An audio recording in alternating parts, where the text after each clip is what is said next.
So Fantech finally revived the Aria. They made quite a few changes to this, but is it enough? Now first things first is the unboxing. We do get a thank you note from the company, a warranty card, a set of grip tapes, skates, the cable, the receiver, and the mouse itself. Now to those who don't know, the Aria was one of Fantech's first mice and was basically a clone of the cult classic, the Razer Orochi. It's a small egg-shaped mouse made to fit the palm for a better claw grip experience. It still holds true carrying over to the Aria II. We do have the exact same shape with a nice, more aggressive groove on the left side and in the main clicks, giving the user a more comfortable experience on points where you do need to grip onto. They're even more beneficial if you really aggressively claw. Other grip styles like fingertip and palm are achievable, but the same can't be said for comfort in those regards. Now for me personally, having a bigger hand size and having a pincer claw or relaxed claw grip, depending on the shape of the mouse, it's been okay. The mouse is a bit on the smaller side for me, but it still sits nice and it would be even better for those with small to medium hand sizes. The clicks are very decent. There's a bit of play on the clicks, but it's nothing major.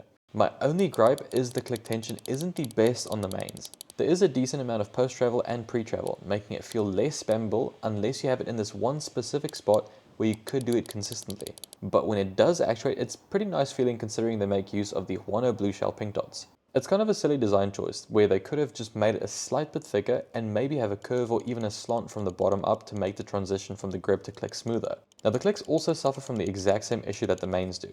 It's heavy amounts of pre and post travel that make the click feel lazier. The scroll wheel on the other hand is extremely solid. We do have a TTC gold encoder, and in this implementation it's pretty well balanced, giving us a more pronounced feel in the steps. The middle mouse button is on the slightest heavier side, but it's very usable unlike some other mice I've used. The build quality and the coating is really good. I've had no creaking or flexing issues even after quite a few hours of use and more intense gripping situations. The coating is severely improved and has a semi-rubber feeling to it. Even if your hands do produce more moisture, you'll be perfectly fine.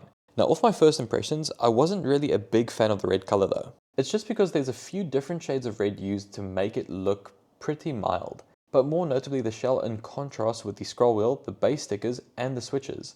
So already I'd personally advise getting a different color. Now the skates on the other hand are fantastic. They're smooth and decently quiet across the pads I've used it on.